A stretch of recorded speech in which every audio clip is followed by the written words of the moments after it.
There is a specific kind of connection that doesn't end cleanly, not because it was deep in a traditional sense, but because it was an emotional present without being emotionally claimed. That's the situationship pattern. It doesn't begin with confusion, it begins with closeness, late conversations, comfortable familiarity, the feeling that someone sees you, even if nothing is officially named. At first, it feels organic, unforced, like something unfolded instead of being defined. Emotional intimacy is being built without emotional responsibility. Not promises are made, but access is granted. And access is powerful because the nervous system doesn't bond through labels, it bonds through repetition, warmth, and emotional availability. That's why this kind of connection doesn't feel casual, even when everyone pretends it is. At some point, something shifts. Not dramatically, not with a conversation, just as consistently. Response slow down, presence becomes selective, affection feels, disappears, and then reappears as if nothing changed. And this is where the pain begins. Not because someone left, but because nothing was ever formally held. There was no moment where you can point to say, this is where it ended. So your mind kept treating it as if it was ongoing. This is why silence in a situationship doesn't feel neutral.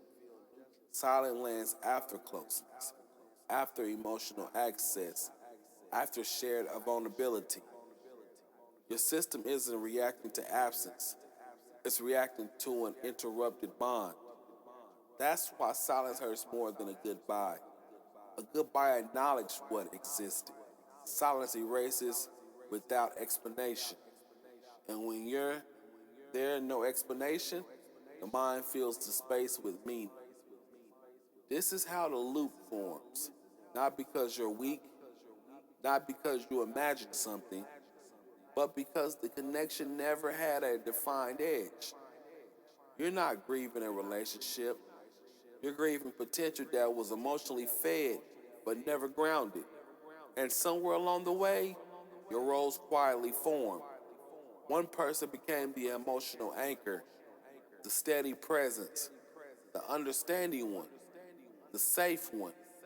Anchors don't move forward, they hold things in place. So while one person experienced comfort, the other experienced attachment. That imbalance isn't malicious, it's structural.